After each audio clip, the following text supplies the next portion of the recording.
Alright, Shalom. Shalom. First and foremost, we like to begin by giving all praises, all honor, all glory to Yahweh, Ba'ashem Yahushai, Ba'ashem Rakakodash. Double honors to the elders and apostles of Great Millstone, our teachers that surely do rule well. Peace, love, salutations to all the brethren, all the four corners of this world that continue to spread this word, this good gospel in all sincerity and in truth. Alright, these are some brothers here gathered tonight from Great Millstone, Trinidad. To my right, the brother Kwana. To my left in the back, brother Kwada. To my right in the back, brother Gan. And myself, brother Kalab. And Lord willing, this little lesson is edifying. Tonight's topic is entitled The Righteous Recompenser. That is who we serve. And his name is Yahweh and his son's name is Yahushai. That's right. Alright, the history record of Yahweh Ba'ashem Yahushai is one of great judgment and righteousness. Alright, whatsoever a man sow, that is where he also reap. Alright, and just relay that information or relay that piece of knowledge, you know, to what Esau is going to face coming up in these times. Alright, because look at what Esau doing to our people, which is the so-called white race of people. Alright, prime example we recently did to George Floyd, knee long on his neck. All the different accounts that we have, the different events that took place with whites, you know, oppressing and abusing and afflicting Jakes. Let's think about the Most High repaying them, the righteous recompenser, giving them a visit. And that visit is nigh. Alright, they're going to go through 1,000 years of slavery. Alright, and then they're going to be totally annihilated. And all that they have done to us is going to be done to them. Take a bring out that precept for me in the second Ezra. It's the second Ezra chapter 15 and verse 56. Like as thou hast done unto my chosen, said Yahweh Ba'ashem Yahushai, even so shall Yahweh do unto thee. So shall the Most High do unto thee as you have done. That is how it's going to be done unto you.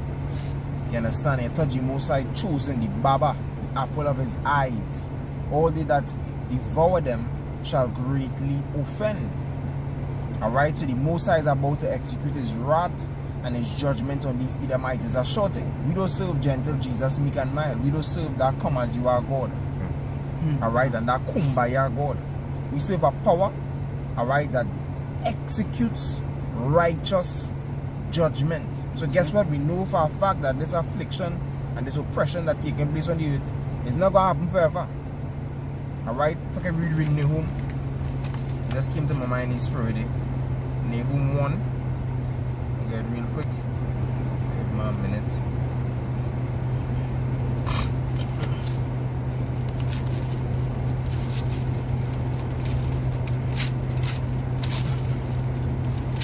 Book of Nahum.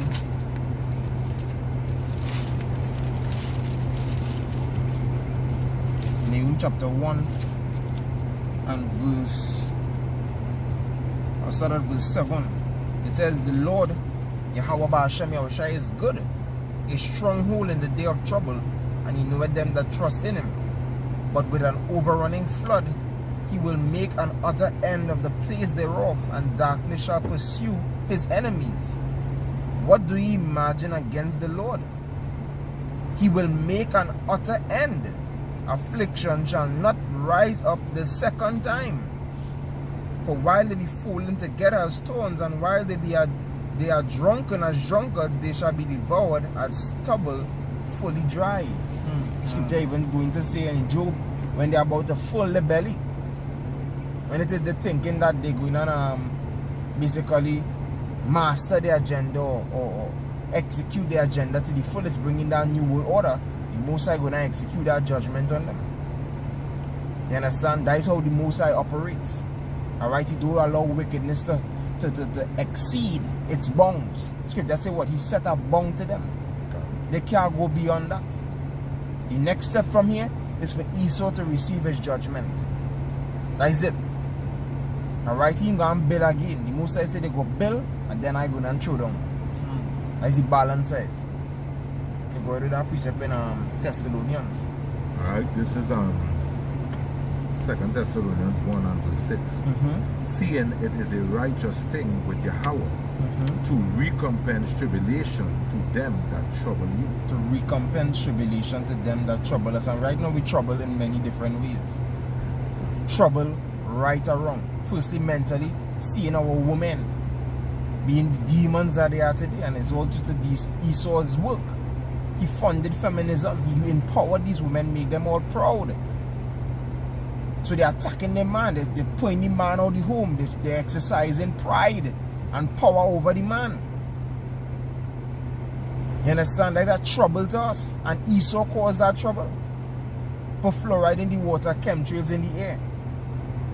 Right? He insert pork into many different foods that we might have to eat on a daily basis. This is what Esau did to us. When your baby born, he want to inject them with poison. But the Most High says a righteous thing with him to recompense, to repay for that. Payment is going to be made. Alright? Go ahead. Can. You didn't start at verse 5. Go ahead. Alright? 2 Thessalonians 1, I'll start at verse 5. It says, which is a manifest token of the righteous judgment of Yahweh. You know what? Righteous judgment of Yahweh. Righteous judgment of Yahweh. Go ahead. That ye may be counted worthy of the kingdom of Yahweh, for which ye also suffer. For which we also suffer. So that next side of it, we going through the suffering so that we could be counted worthy of the kingdom. The righteous judgment of the Most High is going to be executed on those that cause the suffering. But we go in and suffer. You understand it? That is the balance of it. And that is the beauty of it. Because the Most High we serve is not a forgetful God. Somebody holding the 1 Samuel. Is you still on? Alright, this is 1 Samuel 15 and 33. It says, and Samuel said, as thy sword had made woman childless, so shall thy mother be childless among women. And Samuel hewed Agag in pieces before Yahweh in Gilgal.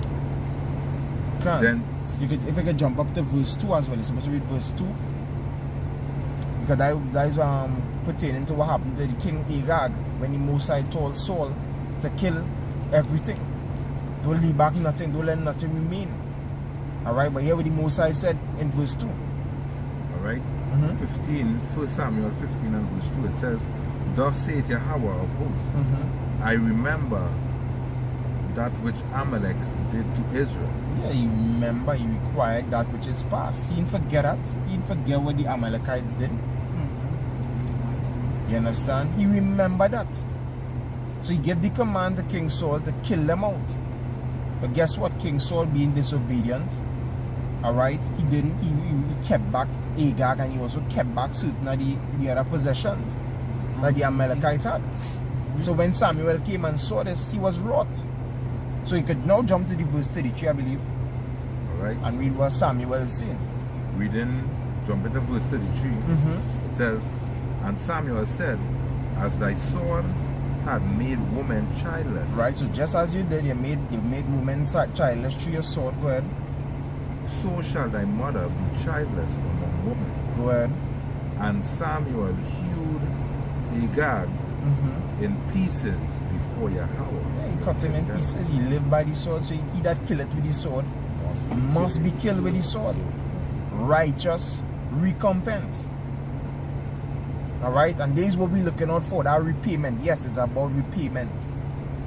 Righteous repayment. Alright, what's going to happen to Esau ain't going to happen to him unjustly. It's well deserved.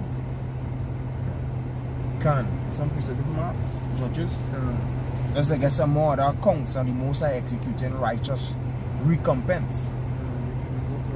Judges 19:1 reads, and it came to pass in those days when there was no king in Israel, that there was a certain Levite sojourning on the side of Mount Ephraim, who took to him a concubine of Bethlehem, Judah,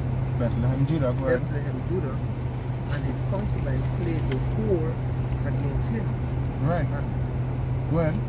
and went away from him unto her father's house to Bethlehem, Judah, and was there 4 whole months. Right, so she played the whore. You could now read verse 55 in the second Ezra 15, Baba Kusha. Second Ezra chapter 15 verse 55. The reward of thy whoredom shall be in thy bosom.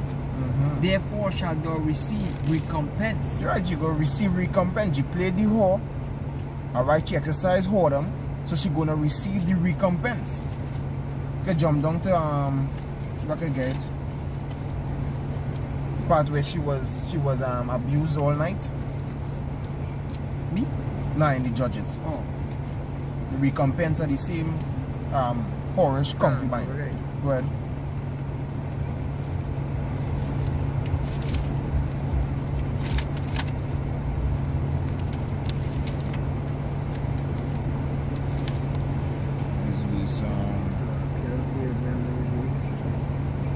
Right, that's verse 25. Start at verse 25. Right?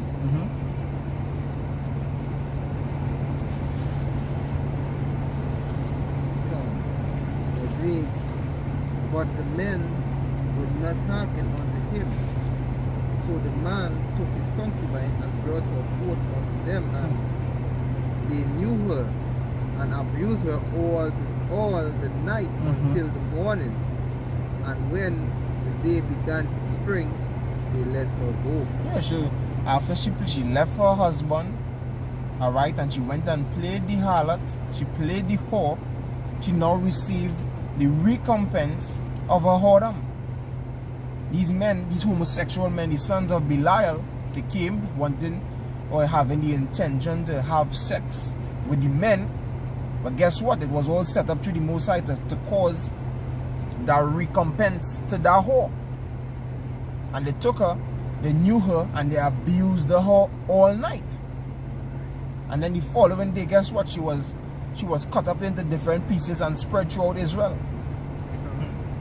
So that is the power we deal with, a power of righteous recompense. You don't play. So guess what? What these Edomites doing to us, these heathen nations, you heathen nations included the Chinese, Indians, you know, Japanese, Africans, because we're not Africans, we are Israelites, we're different from them. What they're doing to us is going to be righteously recompensed. Alright, and it ain't gonna be nice. See what happened to that whore? It's going to be worse unto you all. Alright, worse unto your wives, worse unto your children. You know? Recompense Yahweh Hashem Yahushai.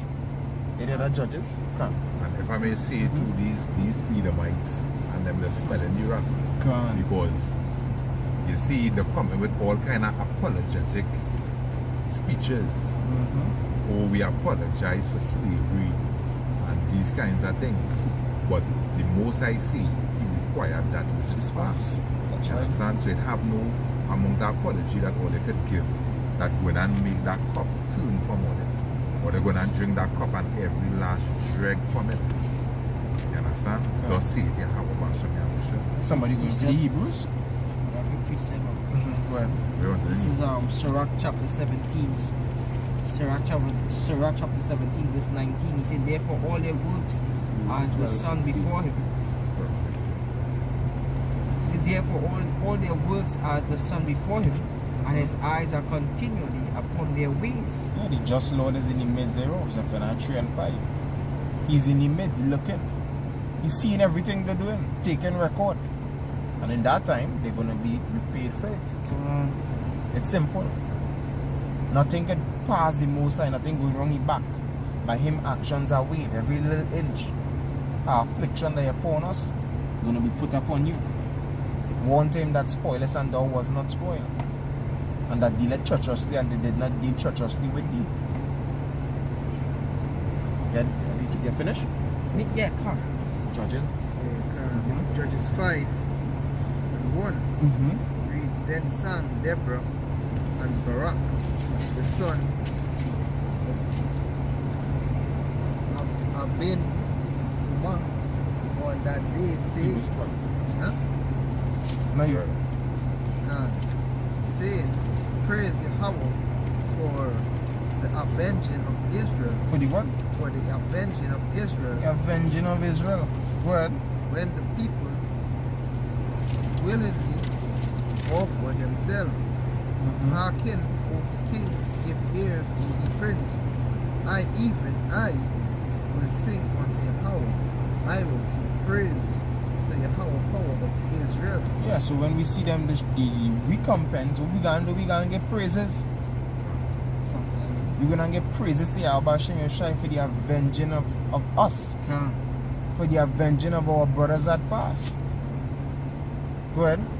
This is Sirach chapter 23 verse 19. Such a man only fear the eyes of men, and knowing not that the eyes of Yahweh Hashem Yahushai are 10,000 times brighter than the sun, beholding all the ways of men, and considering the most secret parts.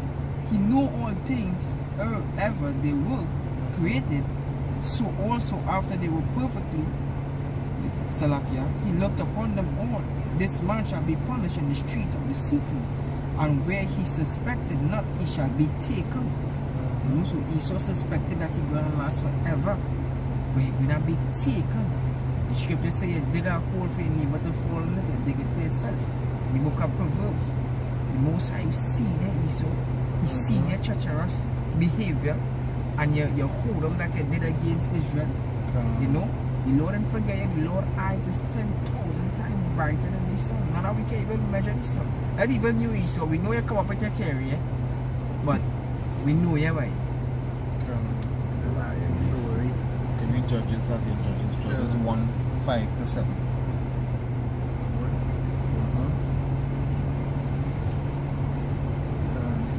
Judges 1. Salakia. Salakia. If I can just read this really quick as I write here. You know, they're talking about Hodam. This is Sirach 23 and verse 23. It says, for first, I read verse 21. Thus shall it go also with the wife that leave her husband, and bring it in unheard by another. For first she had disobeyed the law of the Most High.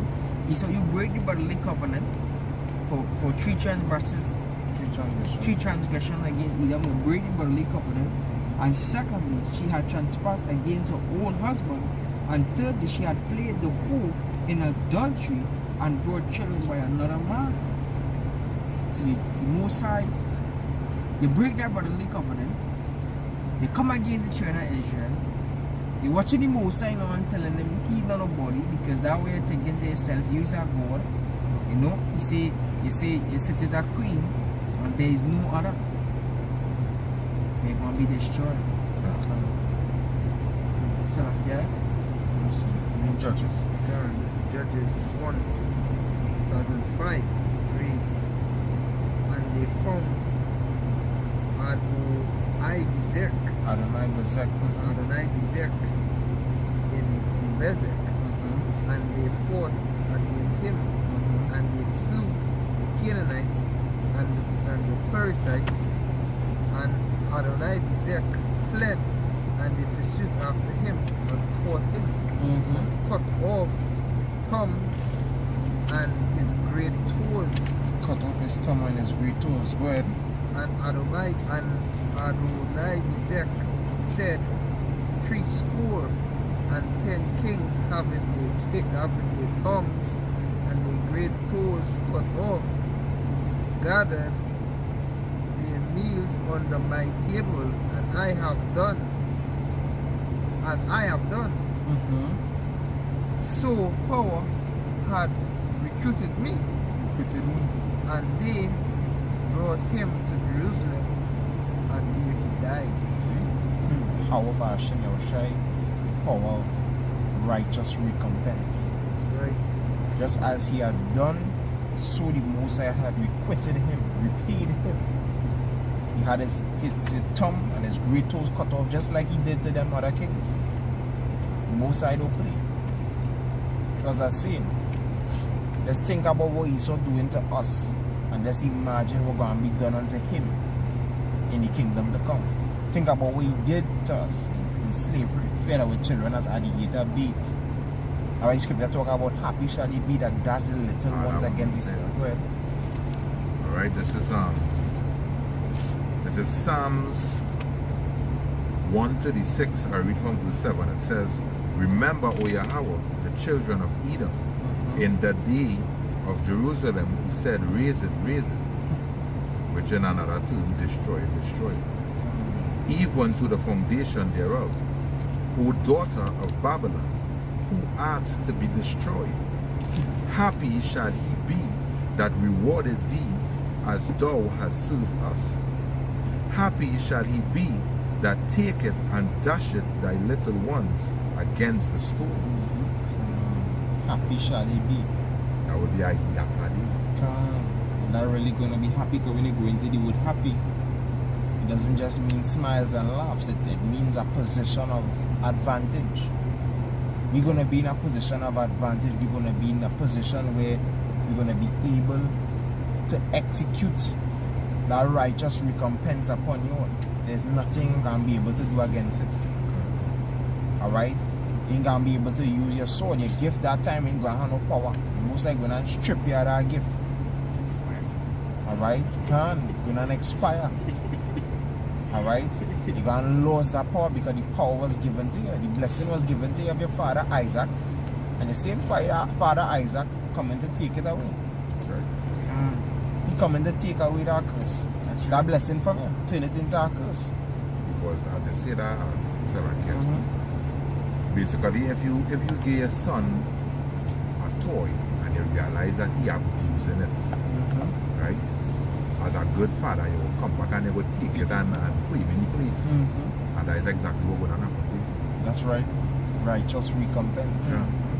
You know, you can read Isaiah 33 and close 33 and 1. Yeah, the Maccabees still.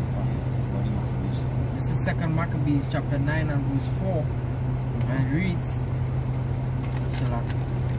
then swelling with anger, he thought to avenge upon the Jews the disgrace done unto him by those that made him flee. Therefore commanded he his chariot men to drive without ceasing, and to dispatch the journey. The judgment of Yahweh now following him, for he had spoken proudly in this sort, that he would come to Jerusalem and make it a common burying place of the Jews. Yeah, that is Antiochus. You know, that wicked Edomite king. You know, he spoke proudly against the Mosai and against Jerusalem to make it a common burying place. But he